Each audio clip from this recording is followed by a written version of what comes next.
All right. Great and glorious rising. Good morning. Greetings.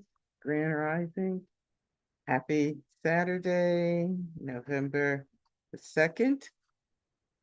It's morning here on the East Coast where I'm located. And perhaps if you're on the West Coast or going further west away from me, it is earlier than that. So thank you for joining me today.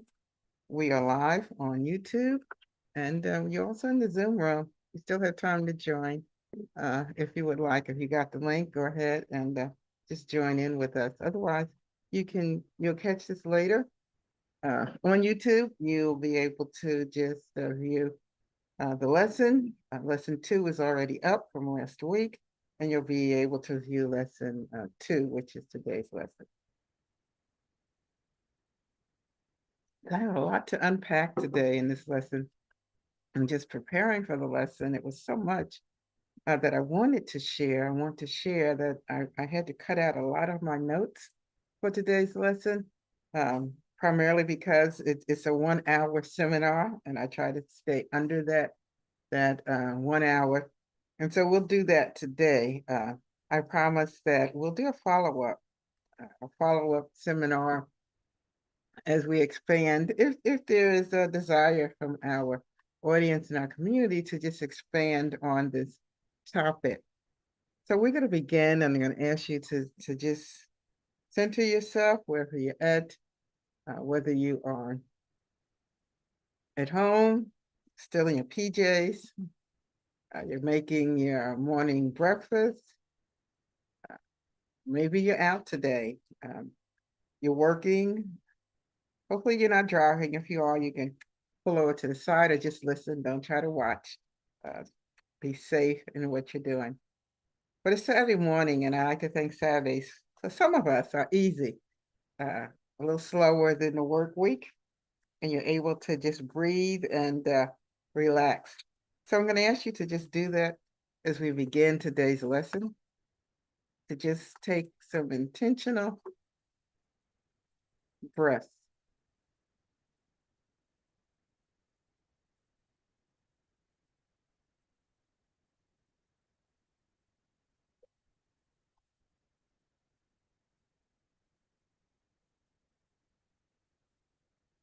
Just feel the air as it comes into your lungs, the beat of your heart.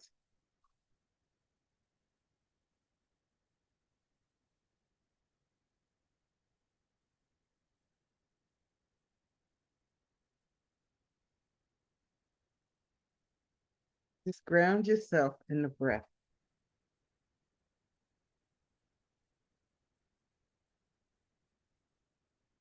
I'm Reverend Lady Mother Sandra Addison Britta, in case you didn't know, here as Professor Addison Britta, sharing on the topic spiritual intelligence.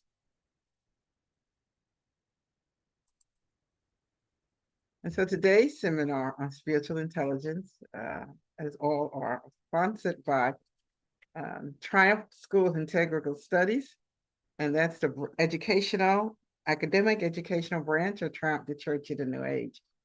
You can find information about Triumph Life Center, Triumph, the Church of the New Age, and Triumph School of Integral Studies on our website, Triumph, the Church of the New Age.org-international.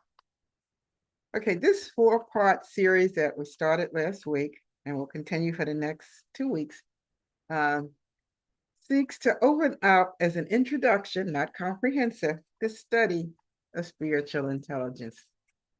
If you search the internet, if you search YouTube and all those social media platforms, there are a lot of different ideas, presentations, concepts, theory, philosophy about spiritual intelligence. What I'm presenting here today may be, I think it's different from a lot of what you see.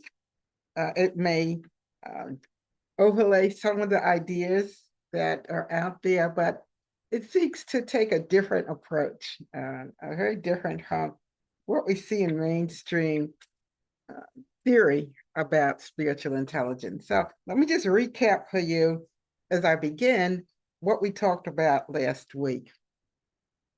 Remember, get your breakfast, coffee, tea, juice, your muffin, your bagel, whatever it is that gives you comfort on a Saturday morning. And it's beautiful here. The weather's beautiful. The leaves are absolutely gorgeous. I've loved October and this fall time of the year. So get comfortable. We're going to take some pauses to breathe and just be at peace within yourself.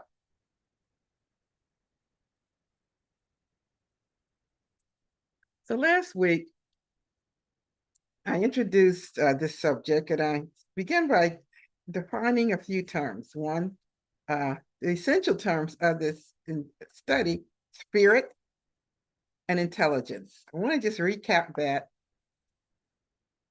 And I encourage, if you're watching now, don't try to take notes. Just listen to hear.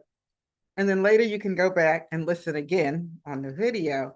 And if you want to take notes on that, but it's essential to just listen initially to hear. And so what we shared last week in terms of spirit, as we introduced this word spirit, we introduced the biblical Hebrew word ruach, meaning breath or wind, breath or wind. We also shared that from an author, Michael Lerner, in Spirit Matters, who defines spirit as the aspect of reality that cannot be quantified or subjected to repeated observation. So essentially, it's not subject to the scientific methodology. We also shared a quote from Alice Walker's writing In Search of Our Mother's Garden, where she referred to spirit as the unknown thing within me or within them. The unknown thing, when she was talking about our ancestors and the legacy of those formerly enslaved women who had experienced such horrific oppression and abuse of their bodies, minds, and spirit, but yet that unknown thing within them catapulted them and us into today. In this series, I shared that we would be using my definition of spirit, which is very loose and open definition, because as I shared last week, I don't like putting walls around ideas. I like for them to be more fluid. So I encourage you to think about your own idea of spirit and put pen and paper if you want to, and write many different ones, but have something that you work with as your notion or theory of spirit. So for the working definition I'm using for this study is this: spirit is the essence of life that is embodied in every living thing, but not limited to this material world. That's important and essential to understand. It's the essence of life, it's the substance of life, it is life, and it's embodied in every living thing, but it's not limited to this material world. I then went on to talk about intelligence and offer some definitions, and I broke intelligence down in this way. I said intelligence, and our understanding of that term intelligence, it's really in two aspects, two parallel ways of viewing it. One, IQ and EQ. We're going to take periodic pauses to breathe. And I want you to stop a moment and breathe.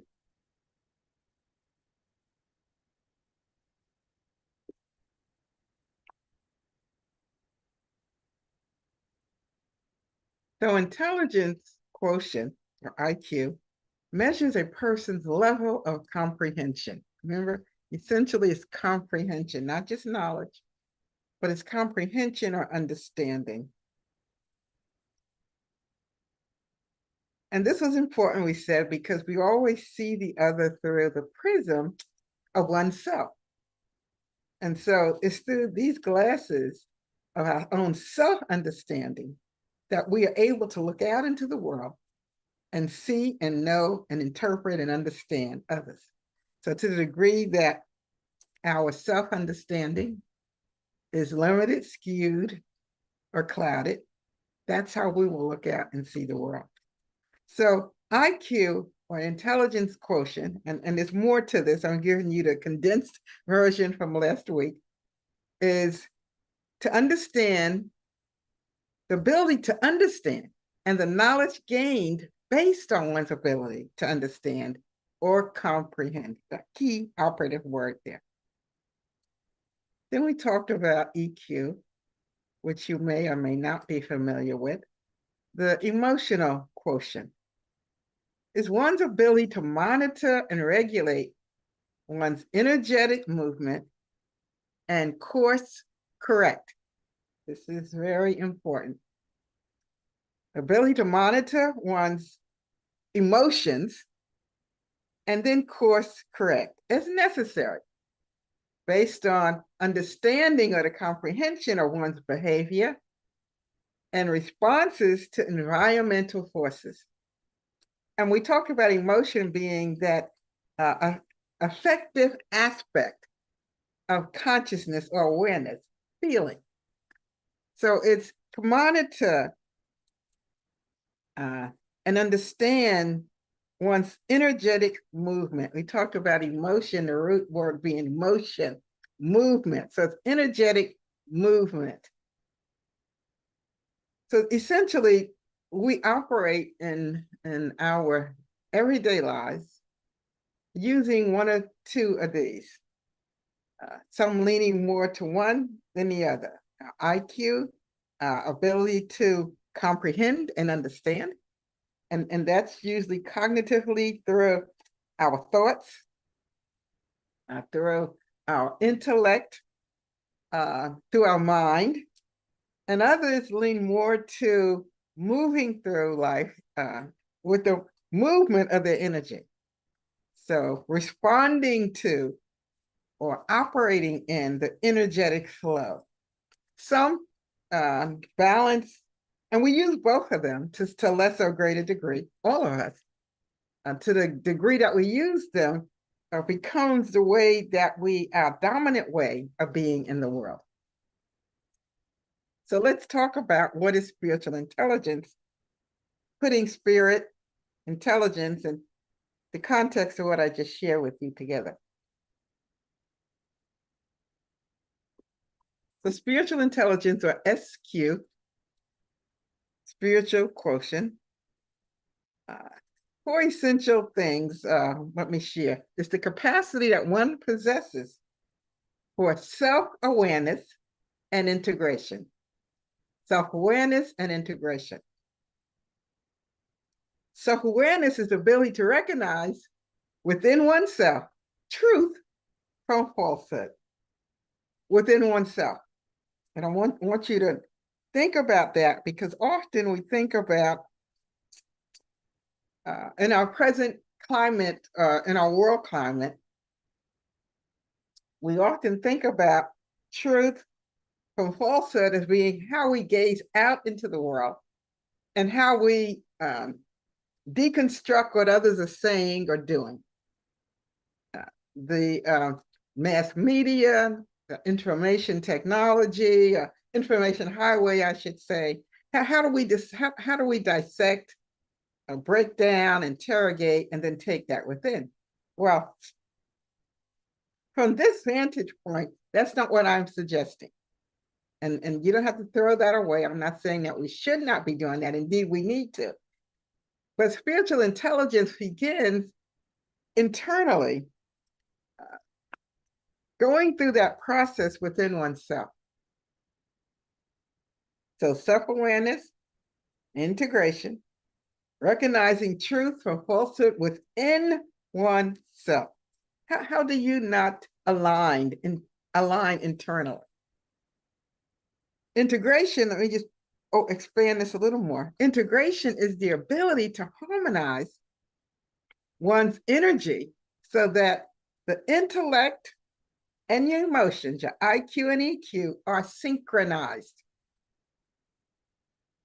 Harmonize one's energy, that motion of one's life, so that the intellect and the emotions, the intellect, the thought process, and the movement are synchronized. What's the dictionary gave an illustration that I thought was appropriate, and let me just share it. It says, as if when a director or producer is making a motion picture, that the motion picture sound, the sound that's laid on one track, exactly, it flows with the picture simultaneously with the action. Have you ever watched a movie, or maybe one where they had language translation, and the action and the language or the sound seemed out of sync? You know something is off there. The words come before or after you see the action. So think about this, that in the picture of your life, the motion of your life, the movement of your life, and the sound of your life are synchronized. They are harmonized. There's no fracture there. So both IQ and EQ helps one to understand the how of life. How do we live? How do we operate in this world, on this plane of earthly realm? How do I live day to day and adapt to a sometimes hostile environment? And if not hostile, it feels that way. It's certainly when you are experiencing adverse weather conditions. Let's talk about natural environment now. When you're experiencing adverse weather conditions, it can feel hostile. Although nature does not take a bias or does not have an axe to grind with any of us. So it does not come or present itself, be it tornado, storm, wind, rain, snow. It does not come with an intent to do harm. Nature is nature, and it does what it does without discrimination. But it can feel hostile. And at best, it's challenging, at the very least. So SQ, spiritual intelligence, your spiritual quotient, deals with the why of life. And this is important, the why of life. How do I operate? How do I navigate? We're dealing with intellect and emotion to determine that, but why? Why am I here?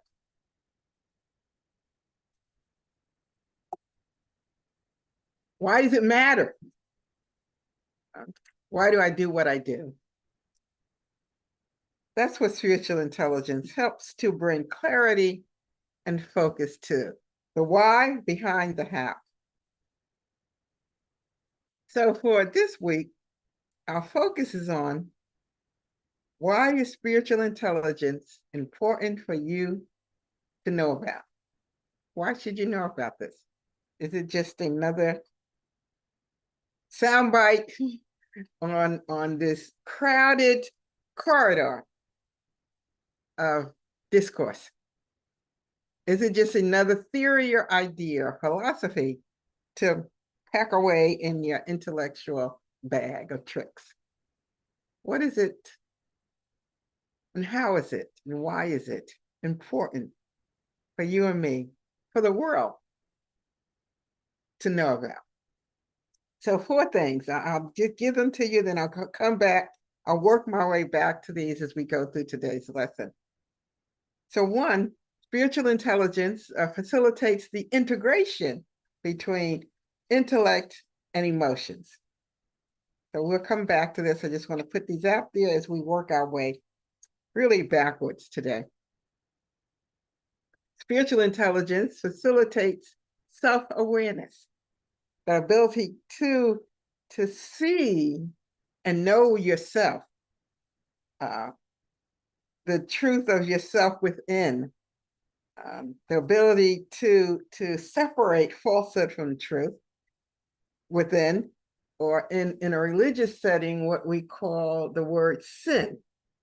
And I don't use it in the traditional religious capacity, but sin in its origin, the word means to miss the mark.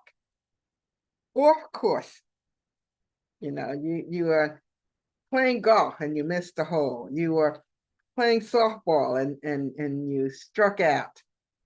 You were playing football and you didn't receive the ball when it was kicked to you. You missed the mark. Or another way of putting it is to that internal lie, L-I-E. And that is, for me, when energy is blocked. There's something blocking the free flow of energy, which leads to missing the mark. The next is spiritual intelligence facilitates knowledge production. Knowledge production. How do you know what you know? How do you disseminate what you know? And how do you integrate new knowledge within you? We're going to talk more about this. As I said, we'll back into it. And the spiritual intelligence facilitates truth. That's with a capital T. Truth.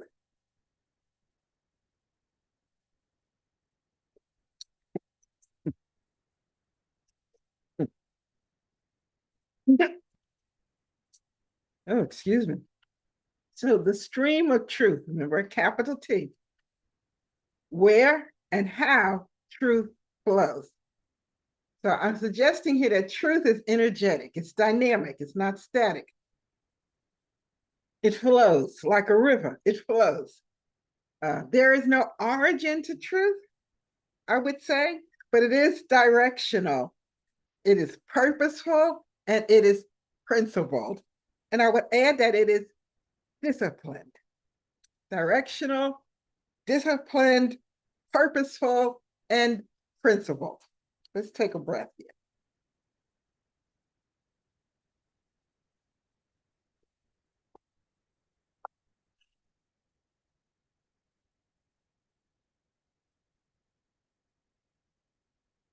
So in order for me to just kind of work backwards into this lesson today, what I need to do is to give a historical context to try to paint a picture so to help us to understand a worldview. You may be familiar with the term worldview, but it's extremely important to know and understand what is your worldview. We may have what we think is our own individual worldview, but it says worldview for a reason. It's because it is a collective understanding of the nature of being and knowledge, not just an individualized way. And you may think that you have a specific way that you understand the nature of being and the nature of knowledge, but it is part and parcel of this universal consciousness, which is a way of viewing the world. So the Western worldview is where I'm going to focus, which has evolved over the last 2,000 years or more, gained worldwide dominance somewhere around the 17th century.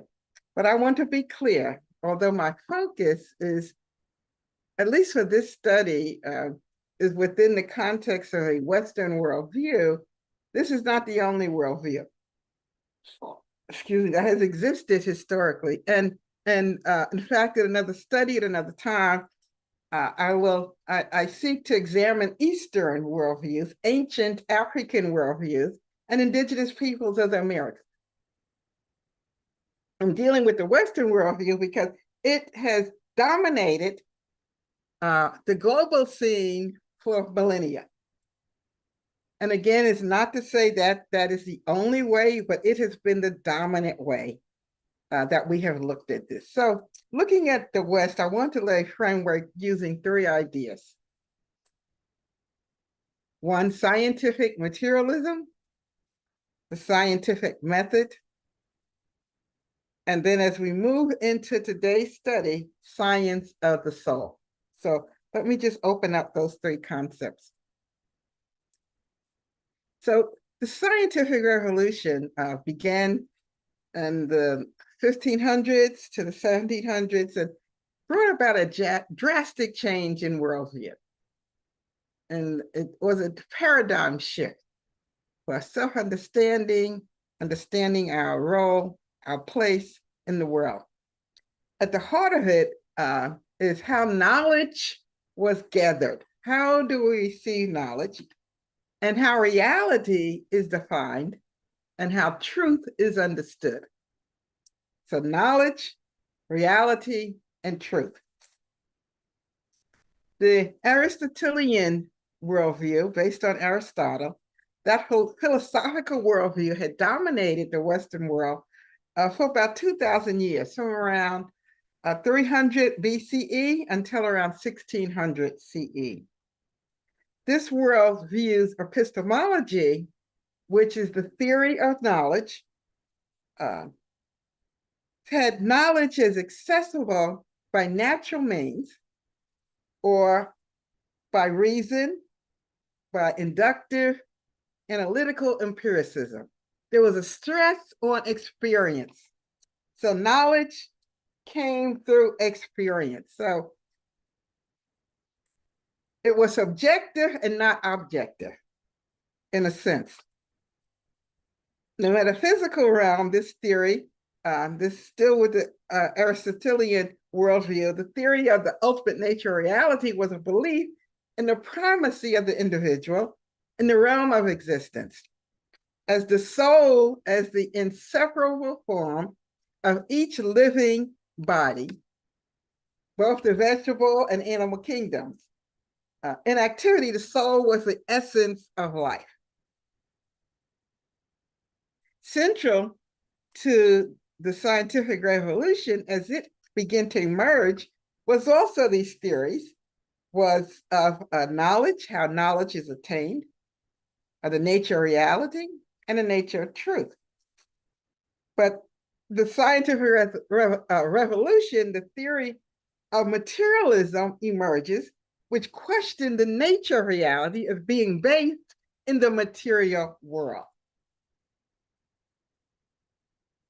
It was the view that everything exists is made up of matter. And this is maybe back to science, physics class somewhere, high school or college for some of you. But that everything exists is made up of matter, and that all phenomena, including consciousness and thought, can be understood in physical processes. So we see the scientific method coming in and replacing this experiential way of knowledge with this, rather than subjective, this objective view of knowledge.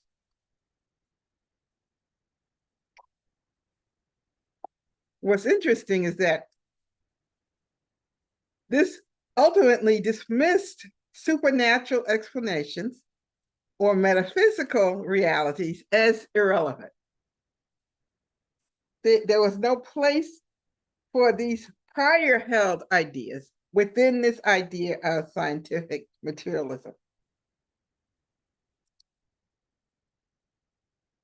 So matter, or that everything is in the universe consists of matter, whether it be a physical object, a material substance, occupies space, the mass is composed predominantly of atoms, atoms, consisting of protons, neutrons, and electrons, all of which we don't observe, but these that constitute the observable universe. What we see is made up of matter. Materialism is often contrasted with idealism, a philosophy that posits consciousness or the mind as the primary substance of reality, while idealists believe that the material world is a product of the mind. And we talked a little bit, I did about that last week. Materialists argue the opposite. Our thoughts and consciousness arise from the brain's physical processes. So as we see the emerging scientific revolution and this new philosophical worldview, central to this is scientific revolution. Again, as I said, epistemology, or the study of knowledge, how knowledge is gathered, attained, received, and validated. And the scientific method provides that source of understanding of how we gain knowledge, how we receive it, and how we validate it, how we then overlay that with truth. So the scientific method, and you're probably familiar with this, one defines questions, two forms a hypothesis, conducts experiments, analyze the data, and then form conclusions based on this process.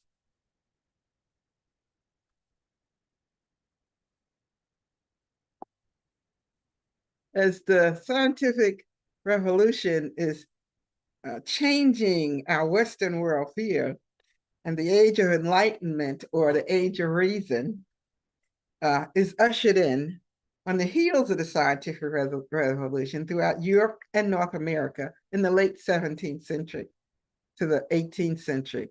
And this highlighted the human capacity for reason as a tool by which knowledge could be extended, individual liberty maintained, and happiness secured. Reason. The age of reason, thought of as masculine energy, versus emotions, thought of as feminine energy. The ideas of the Enlightenment gained traction to a large degree due to the Protestant Reformation, which dismissed the long-held power of the Catholic Church. Martin Luther and his rebelling against the Catholic Church, and that movement that severed the Catholicism, which had become the dominant view of Christianity since Constantine, and had held sway over everyday life. The adherents, or not just the adherents to the church, but it had become the state religion. So therefore, it held the power of the state, or over the state. During the medieval period, religion, superstition, the medieval period just preceding the Age of Enlightenment, there was a period where religion and superstition dominated. And I want to pause here a moment, because there's a lot to, again, unpack here. And I think it's important to just digress enough to share some key ideas and concepts. So superstition, a belief or practice resulting from ignorance. Ignorance, the core root of that word is to ignore. So the idea is to ignore knowledge. The fear of the unknown. What we don't know, what we don't understand, then we make assumptions about, and our fear of that causes us to act and respond in a certain way. Trust in magic or chance, or a false conception of causation. Because we don't understand, perhaps because we have ignored the knowledge that's there, we don't understand it, so we fear it, and we make false connections between cause and effect, or causation. An irrational, abject attitude of mind towards the supernatural, nature or God, resulting from superstition. A lot of this time period was based on a fear of God. A lot of within Christianity, and then other traditions that had existed prior and that were emerging as offshoots from Christianity, and within them was this fear of this entity that was greater than ourselves, and therefore, like nature, there was a level of fear because we didn't understand it. We didn't understand nature even at that time to a great degree. But I'm going to just break down these words in a different way and just open up maybe a deeper understanding as we try to, I'm getting at this notion of spiritual intelligence as we're going through this. So the idea of superstition, I think we can understand how, looking back at various times in our lives, anytime we don't know or miss knowledge that's available. And what do we mean by that? How do you ignore knowledge? Well, if you believe that everything there is to know about this universe is already in existence, and knowing that, coming into a comprehending that, I should say, is the process of removing the veil or opening up oneself to have a greater view, internally and externally, then to ignore that is essentially missing a step in human progression. So therein enters superstition. But I want to talk about this idea of magic or chance. And although we think we've passed that age, or we've passed that age of superstition or magic, I want to talk about these definitions just briefly, and I'll get back where I can relate it to our topic today. The use of the term magic. It's an interesting term. We think on as a child, there would be magicians. If you went to a circus or sometimes for a party, you would have a magician come that would do tricks that would mesmerize the children. And they would, it was a way of like, how is this possible? Because we didn't understand at that time that the hand is faster than the eye. But the use of the term magic means such as using charms or spells, or believed to have someone who believed to have supernatural power or natural forces. We got to remember also that during this period in the 18th century, around that time when there were the witch hunts and when many, many women and men were killed because they were believed to be witches, having supernatural power or the ability to cast spells. But magic, under this definition of magic, is rites or incantations. But what I want to get at, a deeper definition, it says an extraordinary power or influence, seemingly from a supernatural source, something that casts a spell, the art of producing illusions by sleight of mind. Just hold that thought. So I want to bring in the word spell, S-P-E-L-L. So we know we spell a word. How do you spell your name, right? How do you spell a word? Something you learn very basic. You learn how to talk. You learn your alphabets. If you're here in the US or in the West, and you use the alphabetic system. And then you learn how to put them together to spell a word, or to make words, and then you form sentences. So words, I would say to you, cast a spell in and of themselves. Language is a form of casting a spell. A spoken word or forms or formal words held to have magic power is what a spell is thought of. But the very language we speak when we teach our children, English, French, German, Spanish, Nigerian, or Arabic, whatever language we teach our children. In so doing, we're casting a spell over them. That sounds like a negative. I want you to hear me. What we're doing is we are creating an illusion through the spelling of words, an illusion that this is reality. And once that illusion is embedded in language, I understand is formed in children by about 18 months.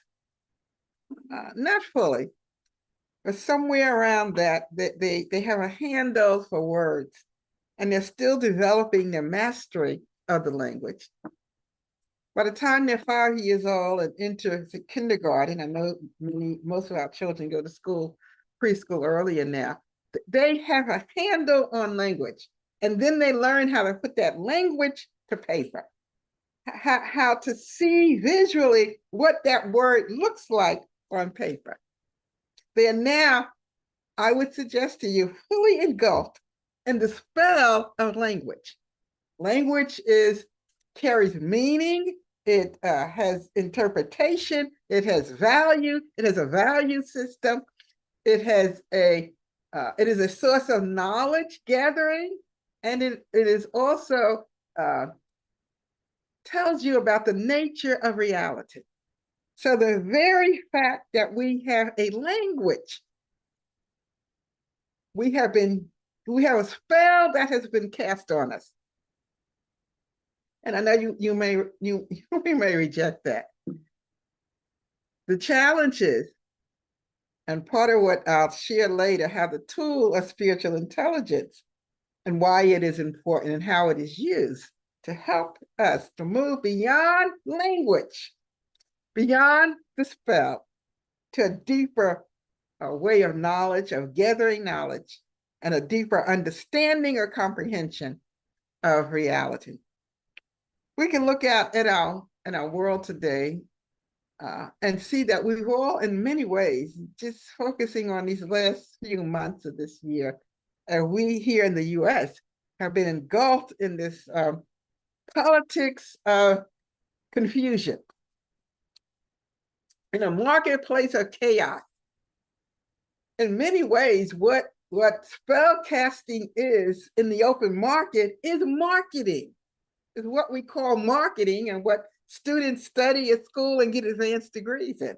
How to cast a spell, how to create an illusion, how to use words and images and language to spellbound someone or mass groups of people, collective consciousnesses, to get them to move in a particular way. All right, let me get back. I just needed to bring that in because it was so important at this point. Let me just get back.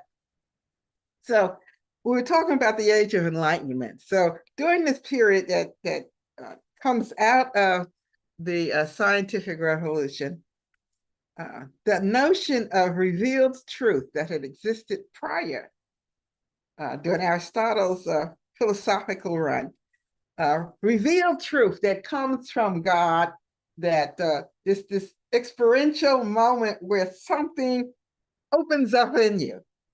And now you know, your eyes have been opened. Now you see, now you understand.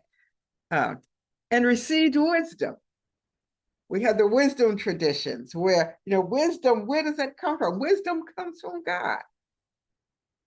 And truth.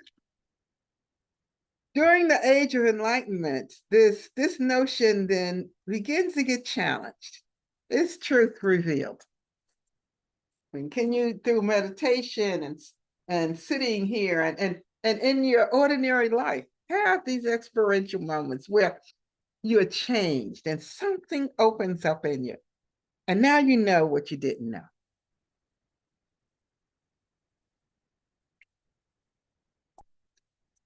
I certainly have had experience over my lifetime, but I'm still always a little skeptical of my own and others' testimonies of these kinds of experiences. Not that I want to invalidate my own or theirs, but the experiences that we have, I would suggest, comes forth from the worldview that we exist in. They're not separate and apart. They open us up to a deeper understanding of the world we already live in, it seems, but they're still polluted by the worldview that we're in. I think to some degree, and I talked about this last week, the Pentecostal movement, the evangelical Pentecostal movement in this country, late 1800s as we into the 1900s, and especially within the African-American experience, the Azusa Street movement opened up this experiential way of knowing. And part of that, what was important to that, was what was called speaking in tongues, which most religious or churches at the time did not engage in. Catholicism did not embrace it. The traditional churches that African Americans in this country began, even though they separated out of mainstream white denominations, they did not embrace that. But that was a unique way of knowing and entering into a space where they were not confined or limited to the spell of language. As I just shared, the spell of language, because if your experience is articulated through the language that is the spell you live under, you are limited in that experience. And so the experience was not just the movement and the releasing of energy in motion, but it was also the language that was beyond the language that was a part of our spell that we lived under. And I think that's important. I'll come back to that at a later point. Also during this time, as the age of enlightenment opened up, intellectual freedom, to be able to think for myself. You heard that phrase. Religion no longer dominated epistemology. Remember, religion was not the primary source of how we gained knowledge or how knowledge was attained. The religious leaders and religion did not dominate with some leader who was the receptor of God knowledge, then transmit it to the community. This had been the way for centuries. Reason based on the theory of a materialism was becoming more and more the dominant worldview. They had what we called free thinkers, the awakened. And I laugh only because those terms have revisited themselves, thousands of years later, and we now use them anew. Let's take a moment to breathe.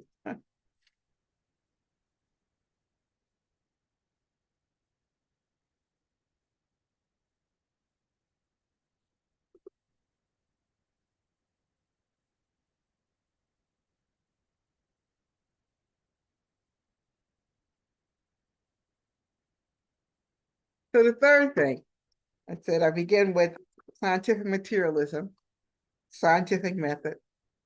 Now I want to talk about the science of the soul, the spiritual dimension of intelligence. And just open that up for a moment before we go into all of this is laying out for you, if you haven't realized it, why you should know about spiritual intelligence, building brick upon brick. So spiritual intelligence is known in some fields of thought as tactical intelligence, a strategic intelligence. Within the corporate world that's beginning to utilize this notion, those terms are more palatable, tactical or strategic intelligence rather than spiritual. A lot of people still struggle with using the term spirit or spiritual because it sounds like it's come somewhere out there in superstition. So tactical or strategic intelligence, you may hear those terms. So IQ and EQ represent tactical intelligence, or the intelligence of how to get things done intellectually and emotionally. The intelligence of how. And in a marketplace economy, in a materialistic based world, how is important. How drives our educational system, how drives even our relationships, how do we hook up? How do we engage in these transactional relationships? How do we best maximize opportunities that are out there to move the individual to their actualizing their full potential? How do we become successful? How do you do that? That's emotional intelligence and intellectual quotient. By contrast, though, SQ, spiritual intelligence, is strategic. Strategic. It is intelligence of why. It answers the questions of why do we do anything? Because spiritual intelligence gets at a deeper meaning. It goes to the substratum of who you are. It goes beyond the surface, from the material world to the underlying cause, the causation. Without spiritual intelligence, nothing has the power to carry deep significance, and motivation fades. We see in corporate America that research has been done that shows that organizations that invest in spiritual or strategic training, SQ, the Y of intelligence, creativity and innovation increases. Interesting. Employee engagement rises and productivity grows. When the why becomes important as to how, that's where the motivation comes from. That's where the motivation rises to the surface.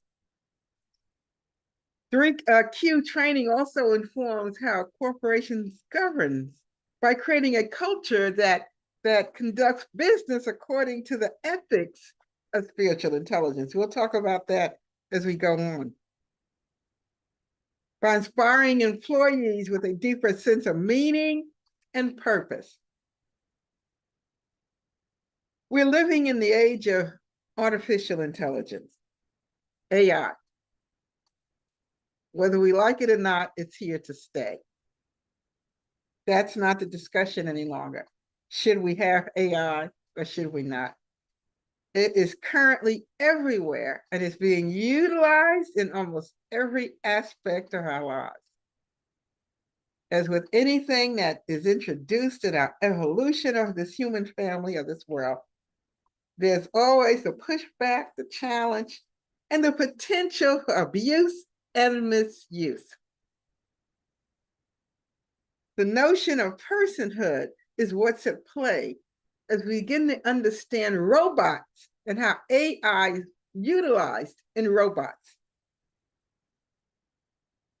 Currently in our world, we already have citizenship afforded or given to a robot. No joke. Saudi Arabia in 2017 became the first in the world to grant citizenship to a robot named Sophia. Sophia is designed to look like Audrey Hepburn, and the youngins don't know who the heck that is. Only those my generation are older. And Sophia, though, this robot, this AI, possesses advanced artificial intelligence. She can carry on conversations, crack jokes, and has different facial expressions. Interesting. What will robots, the children of Sophia, and I'm talking about the technological children of Sophia, be able to do 20, 30 years from now? Because I try to bring this back to where I began today. All intelligence has to do with two things, and a third is subtext of these two. So one, epistemology. Epistemology has to do with the nature and grounds of knowledge, especially with reference to its limits and its validity. How is knowledge attained? What are the limits of what we can know? What can we know? And what is without the limits of our human capacity to know? And how do we validate what we know or what we claim to know? That's epistemology. Ontology is the nature and relations of being, which in essence is the nature of reality and how, as beings within reality, we understand our role, our place in the relationship we have to one another, to all that is. The subtext of that is truth. Because what epistemology and ontology is getting at is what is the truth with a capital T? Is there a universal truth? If there is, how do we lay claim to it? And how do we know that we know that we know? So as I go back to where I began today, Here's where we answer the question, why is spiritual intelligence important to you, for you and me, for all of us to know about? Why? So from an epistemological perspective, spiritual intelligence relocates the source of knowledge, how we gain knowledge, and facilitates the integration between these two fields or two hemispheres, which then exponentially increases and expands our ability to know. It joins intellect and emotion, which as they come together, synchronized, it exponentially increases the limitations of what we can know. Spiritual intelligence repositions the self as object in the scheme of reality and the observer in awareness versus the subject or states of body and mind as awareness. Facilitates self-awareness because bringing the IQ and EQ together in spiritual intelligence integrates those two, that gives us a greater capacity to discern internally truth from falsehood, and have from that place of awareness, the observer is the self as the object. And it is the subject of what's being observed versus the body and mind of awareness. We'll deal more with that next week. Ontologically, spiritual intelligence relocates the nature of being from form or from matter to spirit. It is a recapturing, in a way, some of the ancient philosophy and theories, but it's not in its totality. So that's important. It doesn't dismiss that we have a material world, but it does not locate the material world or matter as the substance or the essence of the world. Spirit is. Thereby facilitating the knowledge production from the analysis of matter to spirit. And the next, spiritual intelligence facilitates truth, capital T. And I have to say capital T because our world and free thinkers, the awakened, since the 18th century, as we move through this age of enlightenment, and I'll talk about postmodernity in just a moment, but this notion of my truth, and yes, we all have a truth. That truth is our skewed view of who we are and what the world is. But in this conversation, I'm looking at truth with a capital T. Spiritual intelligence on an ontological level facilitates the stream of truth. Earlier, I talked about truth flowing like a river, being dynamic and not static, being disciplined, being directional, being purposeful, and being principled. As I bring this discussion and bring it together, and hopefully it'll make sense, or it's making sense to you, the changing world we are living in is a revolution of worldviews, is what I would suggest to you. Just as we saw the scientific materialism or the scientific revolution changing and shifting the paradigm, we're in the midst of a paradigm shift. And what's competing now in this realm are worldviews. And it's an awakening of knowledge, not just what one knows, but awakening for the revolution and how one comes to know, which is different. The introduction of the internet on the global market changed what we could know and how we could gain information. And we confuse information with knowledge. I'll talk probably more about that next week.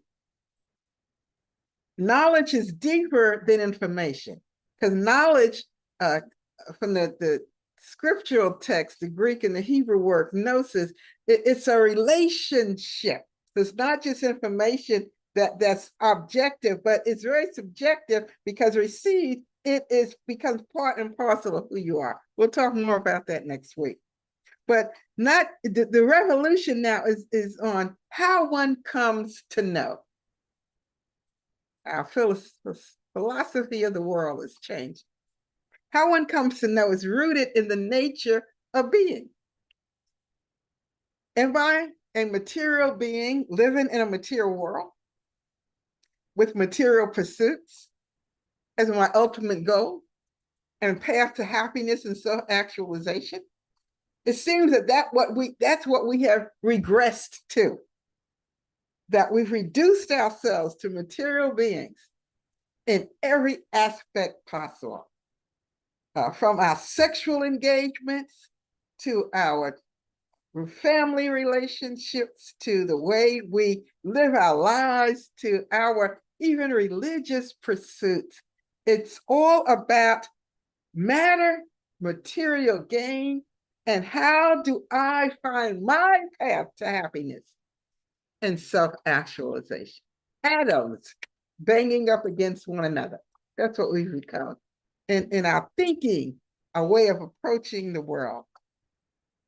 The very existence of our species, I would say, and I say this with all authenticity, I believe requires us to evolve from a materialistic worldview to a spiritual or energy-based nature of being that does not deny the physicality or the physical or material existence of our world, but understand one's physicality is only a manifestation of energy.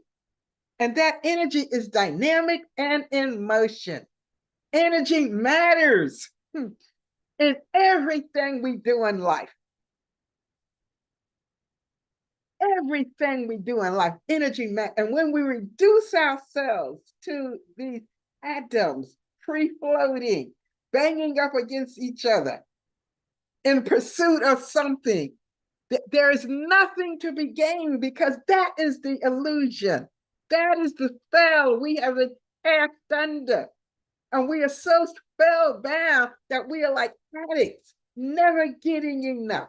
We can't have enough, be it sex, be it food, be it money, be it things, cars, religion. We can never get enough,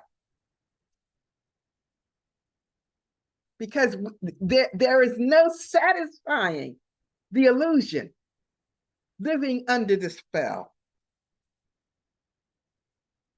The future of our human species is dependent on an evolution in thought, our ability to reframe our understanding, comprehension of the nature of our very being or existence, which realigns our theory of knowledge with spiritual precepts. The disciplined, directional, purposeful way of being. As I leave you, we're living in a dead-end world. Dead-end. Dead while we inhale and exhale. We've even forgotten the breath. We are so consumed with our material world. Breathing is not something we give attention to in any consistent, intentional way. Yes, we do it. We have to breathe in order to still continue to move in the illusion, the spell that's been cast on us that has bound us to this material world. But we don't pay attention to the very source of our life. And what is the evidence of that? Our existence has been aligned with death. And I use death here in a very particular way, because death and life are two sides of the same coins. And in other conversations, in another study, I'll share why death is important and necessary. But in this sense, I'm using death to highlight and emphasize that we've lost our being in touch with ourselves and one another. What are the symptoms? We feel alienated. Studies show that more than ever, people feel alienated We have thousands of friends on social media, but we have no one to touch us. No one that's really we are in relationship with. Abandonment. We can be in a crowded room. We go to churches where there are thousands of people in their pews, and yet we don't feel connected. Heightened anxiety, the sense of trepidation that there's no peace within me. Nausea, just wanting to puke it all up. You ever felt like that? You just want to get it all out of you. That something is wrong. I can't say what, but it's like this sour milk on my stomach. Then we have others who walk through the world, through this life aimlessly. We see them in the streets. We see them sometimes on our jobs. They're there, they're going through the motions, but it's like they're walking through it aimlessly. They're spellbound. They've been cast under this illusion of the world we live in. Hollowness, emptiness inside. There's this body, this dislike and this hatred for our own bodies, self-hatred of the flesh that we live in. Where the marketplace is making profits off of our self-hate, off our anxiety, our depression, our alienation, just reifying the spell. Keep the spell going. The meaninglessness and despair of the materialistic worldview dominates every walk of life. Sad to say, even for our faith communities. Spiritual intelligence, therefore, is emerging. It is breaking through as the next stage in the evolution of collective consciousness. I rather frame it as the next world view, a revolution in thought, in epistemology, and how we receive, attain, validate knowledge, and ontologically the nature of being and reality in our relationship in the world. Okay, that's it for today. Thank you for just walking through this. I hope with all that I told you in the beginning, there was a lot I had to unpack. And as I was going through the study, I had to let go a lot of it and not share everything. But I wanted to lay at least an intelligent groundwork for what I'm building upon in this introduction. Remember, this is not meant to be comprehensive, but it's an introduction to begin you on your journey to contemplating these ideas. I'll be back next Saturday for part 3, and then the following week. If you have been in any way impacted by these studies, remember to hit our subscribe channel on Triumph Life Center. Share the link with someone else. Pass it along.